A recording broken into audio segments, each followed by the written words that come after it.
Yeah, like that. I was in the other video. I was saying that. Just so you know, this is like recorded permanently, public to the world, recorded for everyone on YouTube, like all of our gatherings generally are, apart from working groups. So that's first. But yeah, so I was just saying to Dan and Bardi that about the difficult time I had in school, like kind of just not doing very well in school, like predicted all fails and being a bit of a troublemaker and not having friends and stuff like this. And yeah, I think it just was that I wasn't eloquent enough or quite insightful enough to know why I was frustrated back then. So I thought it must be my fault, and so I felt kind of bad about myself. Just that I wasn't very capable or smart, or like just wasn't funny enough or nice enough to our friends or things like this. And now I feel like I have a better understanding of what it was that made me not want to engage with that sort of authoritarian, what I now would call an authoritarian sort of state school, which I think is most schools. You know, they have a very strong hierarchy and discipline and stuff. In fact, funny enough, actually, I look back and wish I was a bit more rebellious at school. So it's kind of like the opposite, isn't it? Yeah. No, I just listened to all their rules, did everything they said. I kind of wish I hadn't now. You know, sort of learn it. You know, but that, like, I think of Charlie, who I kind of co-founded ChangeTheFuture with, and yeah, like, he is certainly not a straight peg sort of mainstream in really any way sort of person. I think it's not like, oh, go to an alternative hippie school or a democratic school and, you know, you will be more awesome. I think it's just that, you know, I don't know if it's that I didn't have a dad, or that, you know, I didn't have really friends, and my family was so small because I just had a single mum. She didn't have any brothers or sisters. She didn't have, her parents were both dead by the age of 21. You know, she was born in South Africa, so like I had really no family. I had very few friends. I didn't really get on with teachers that much in my school. So going to a school that was not just democratic, which was amazing, you know, to have as much power to shape the school as even the staff who founded the school. But there was the community, there's like family element of it. And now I realise that more than ever. I don't know if do you want to see,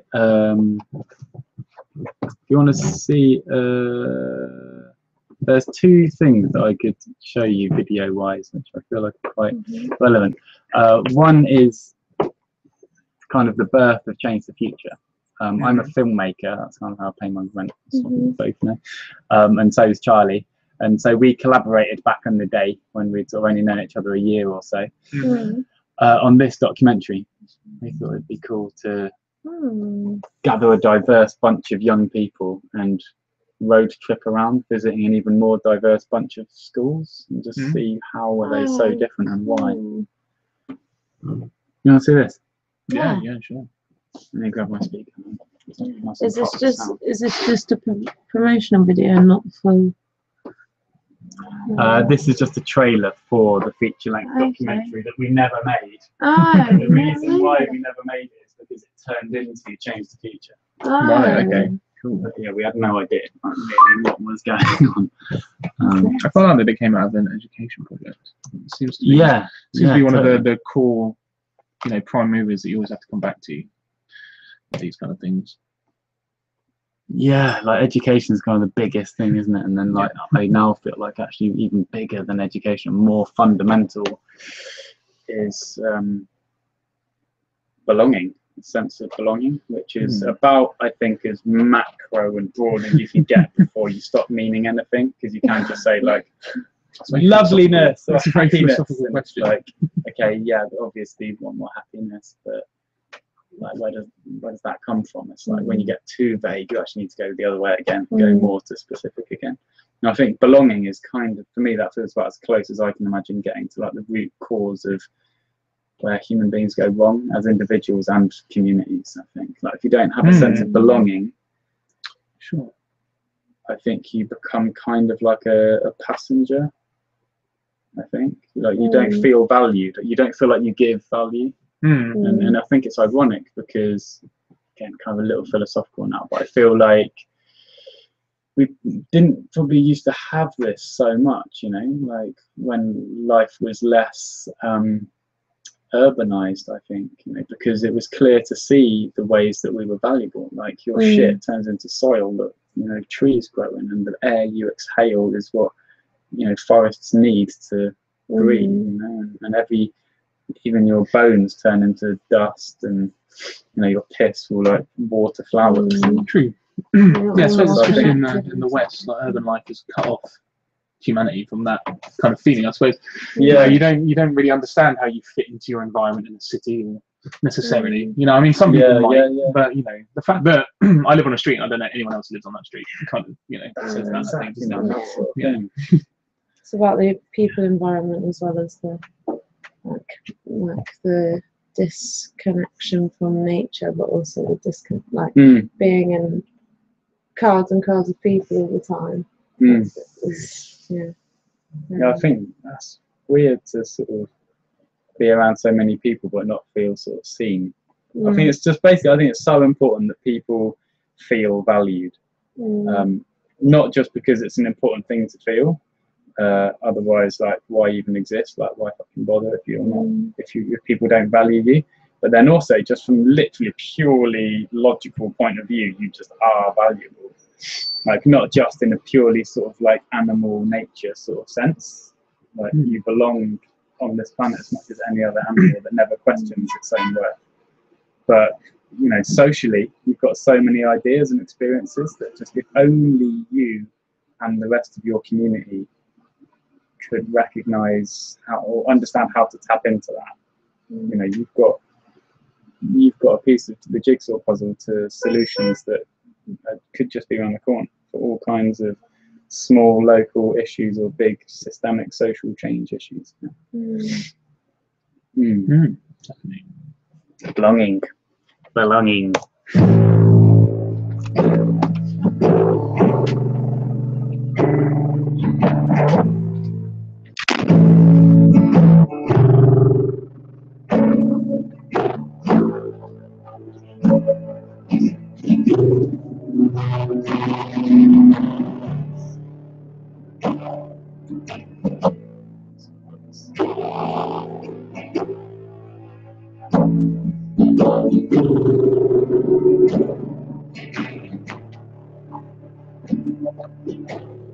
There are a group of young people here to ask the real question about education from the people who matter, the students.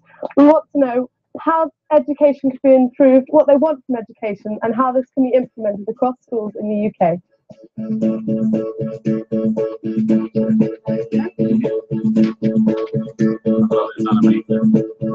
The point of education is to prepare young people to flourish in the future. It's not just a matter of asking students what they want, because you have to have a longer term conversation with students about what schools could be, what the possibility is.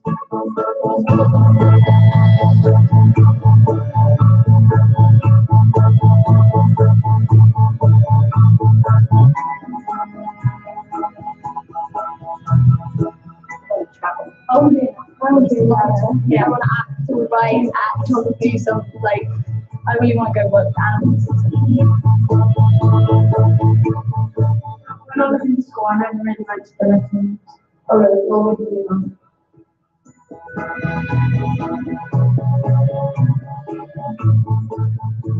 I like to come up with a couple of stuff that could improve our school. Like sometimes, like the class makes the teacher cry. And then they just leave. With those good teachers, how are you different? Well, I'd probably smile a bit more because I won't be bored. And yeah, because if you don't have fun, you can like lose track and you just goof off and you don't actually do any work. The tensions in the school that we go to doesn't really help. It doesn't really teach us anything. I think it's good to have some guidelines, like sort of underlying. But if they're kind of enforced way too much, you end up just wanting to break them. I think the whole point of a democratic school like this is to you really get the chance to find out who you are and where you want to go with life.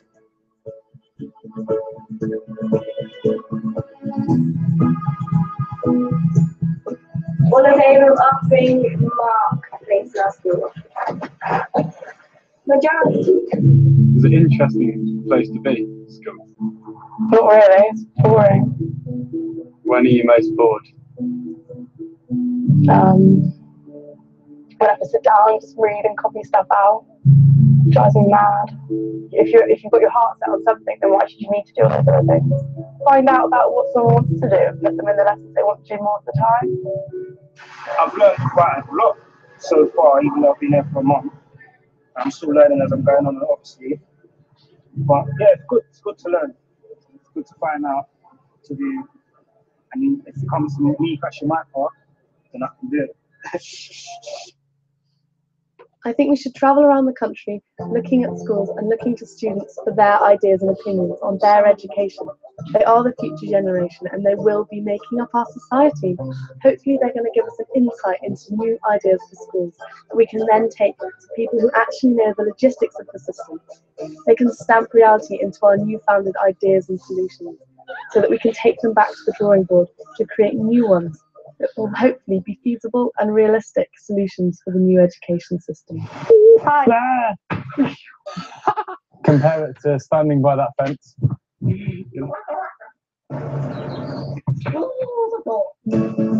Hello, I'm Charlie. Hello, I'm Luke Hillary Fled. Hi, I'm Winnie. What? Yeah,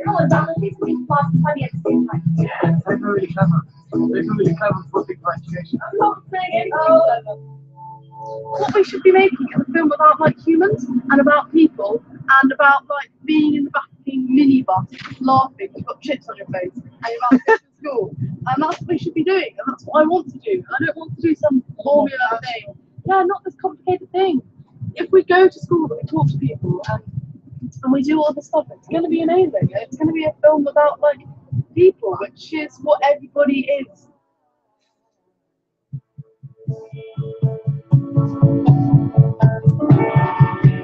Absolutely. If they feel that they can actually come and tell you if there's a problem, then you've got half the problem solved.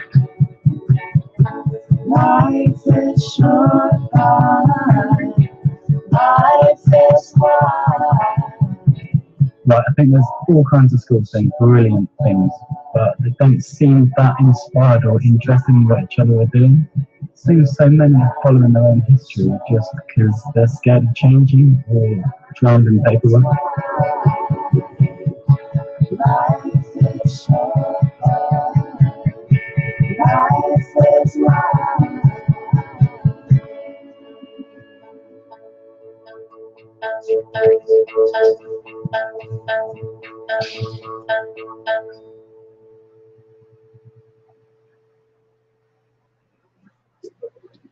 Cool. Amazing. Yeah.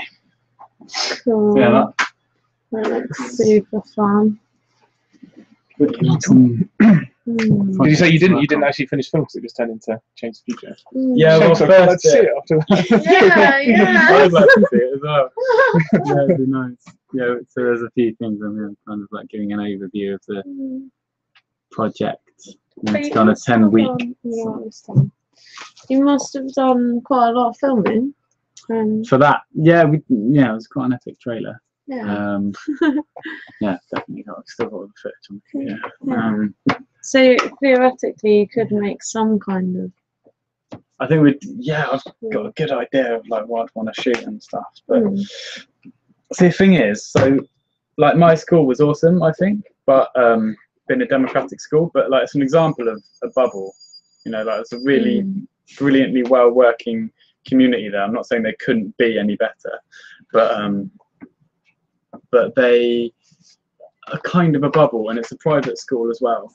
You know, Ofsted was trying to shut it down when I was there, and certainly before I arrived, there was a lot of risk of the school getting shut down. Still exist now? Yeah, still exists now. It's kind of the Tories want to get rid of that immediately. Well, when the academy schools kind of came around, like 7 years ago or something, that was supposed to bring more diversity to schools and kind of open them up and make them, I guess, a bit more like businesses, kind of innovative and in a way kind of competitive, but at least sort of more diversified in theory. But then actually SANS was still too radical, mainly because kids choose whether or not to go to lessons there. So it really doesn't fit into kind of how society sort of understands schools. That's the one that you went to, Sands. Yeah. Where was it? In Devon? Yeah, Ashburton in Devon. It's a cycle from school every day. But yeah, so I just wanted to mention that school as kind of in the journey from my point of view, of like, you know, partly what's driving me is that I feel like everyone deserves the opportunity I had there to, you know, without having to pay money for it. And I think that's just a human right to just be invited to actually be a part of shaping your community rather than it just happen at you. And the thing I was trying to show those trolling people before because the first person who arrived was just like, I've got a question, why are you so stupid? That's the first troll that came online before the dicks, literally the penises came. So I was just like, why are you so stupid or something? Okay. And then Hitler and George Bush as well. And I was just trying to show this, which I think I mean, tell me what you think of this sort of theory of change, actually, because it is quite a sort of new way of visualising what ChangeTheFuture is based on. But it's based on a lot of people being kind of here in society, whether that's in a school, could be a teacher, a student, any environment you share with other people, company, city, country. A lot of people are just totally disengaged and not in any way kind of even questioning things or complaining about stuff. Then you get an equally large amount, I don't know, maybe like 30% of people in England who are sort of mostly here, like complain about stuff. Are these you guessing the figures, or is this like that? I just pulled that out of my ass. But like, I just feel like if you asked people and could inspire real honesty and insight in their answer, I think they're probably, I suspect, kind of like a lot of them would be like, yeah, okay, I complain a lot about how shit the city councillors and all, you know, stupid people in government, or like stupid decision makers, like not representing me and like just complaining about problems, or just maybe about the issues directly even. Like, even if it's not the people, it's just like, oh, it's so dumb how everyone's homeless in Brighton. Like, all these homeless people doing, it's like rubbish, someone should fix that. Then here is like kind of closer to what we're trying to sort of foster in the sort of ChangeTheFuture culture internally, so that once we've mastered it internally, we can then start to actually offer it outside. But I think we need to work on ourselves as a community of our own together, and before we can try and tell the rest of the world how to be, practice what we preach inside. But being able to like propose something, so like I go, okay, so we've got these weekly events, we've got the decision-making meetings, we've got the working groups. Someone, which is like just one of my like evil words, I've stuck to like my ears prick up when I hear the word someone, because I just think it means no one. But in fact, more than that, to me, it kind of connotes ideas of sort of absolving yourself from responsibility and kind of like saying you should do it, or like not even that, not even being as bold as saying you should do it, like why you, not you, like it's like someone do it. Kind of I'm sure someone removed from responsibility. But anyway, so like someone should make these introduction to ChangeTheFuture workshops. And then over here is like actual leadership, where you go, I think we should do this, introduction to ChangeTheFuture, and I'm also going to put myself forward as a resource to make that happen. I create a role for myself. Or I possibly create really good quality invitations. It's a bit of weird language, but gradually starts to make more sense to me. I'm going to create a good quality invitation, like clear, inspiring, reaching everyone. Doesn't have to be done tomorrow. It's like there's time. I'll walk you through it. Like somebody else could host these. Like I don't have to do it. Yeah, so like this is where you actually turn ideas into reality.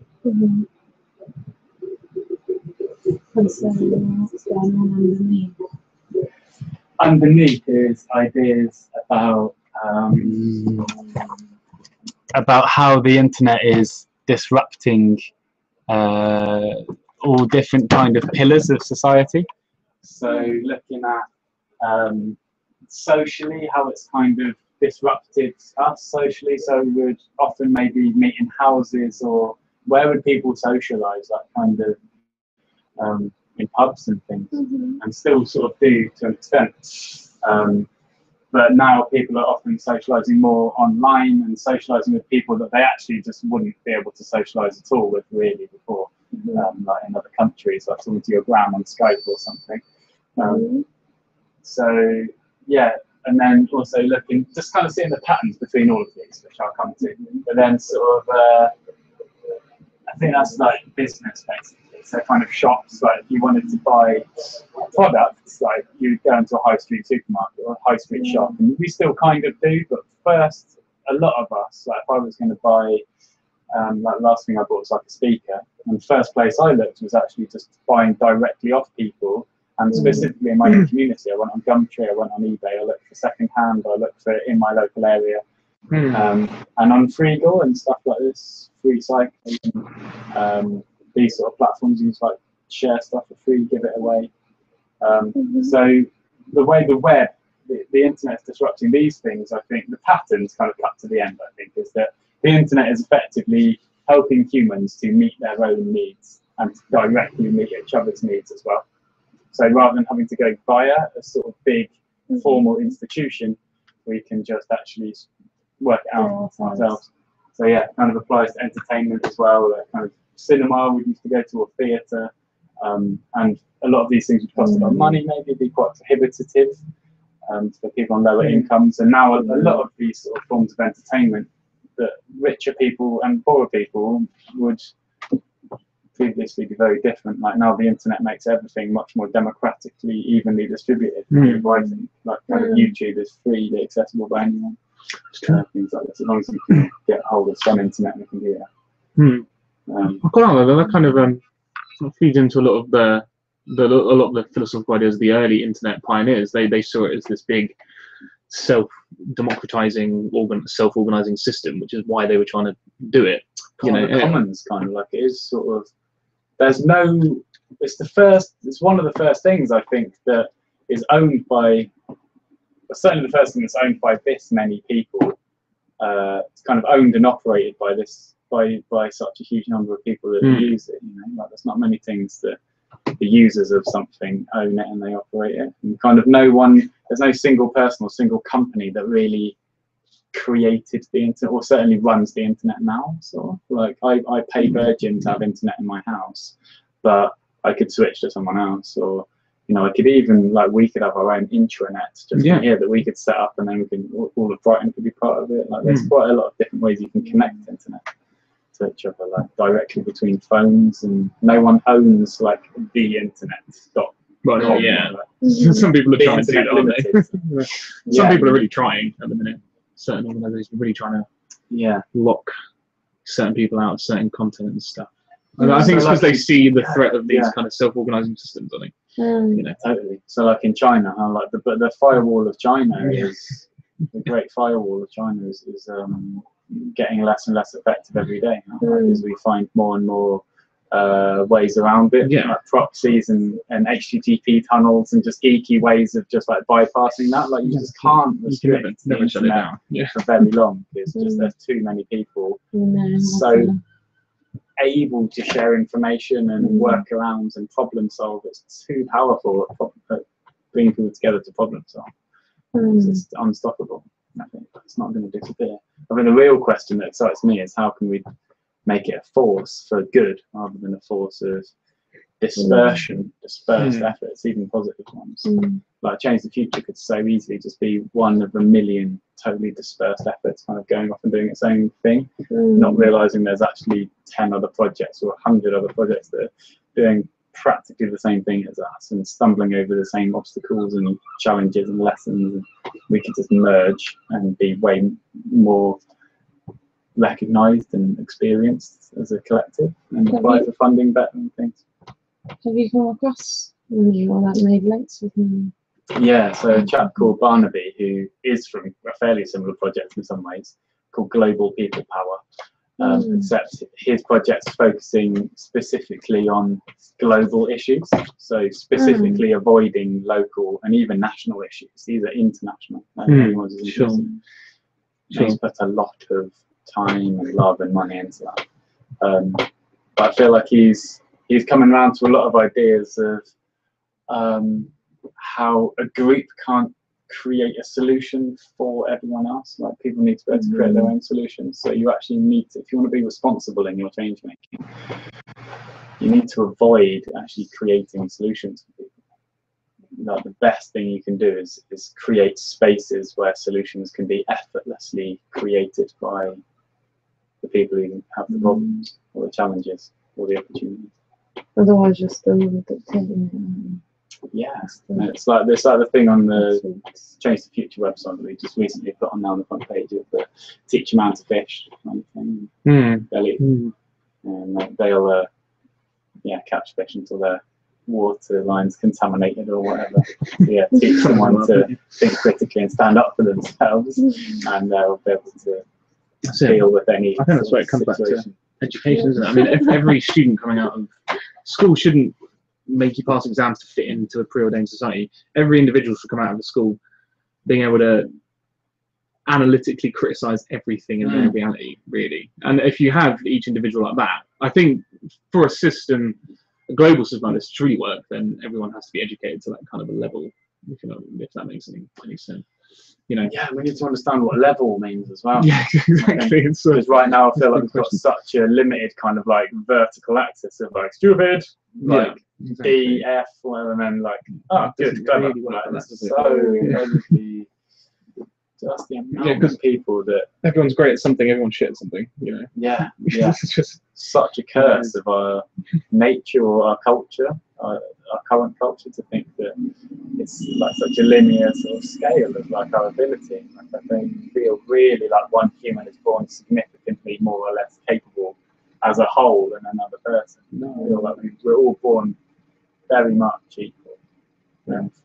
I think the potential we're born with is all like essentially the same. And I think a lot of what we see as intelligence or whatever are merely social factors decided by what part of society you were born into and what time you were born into.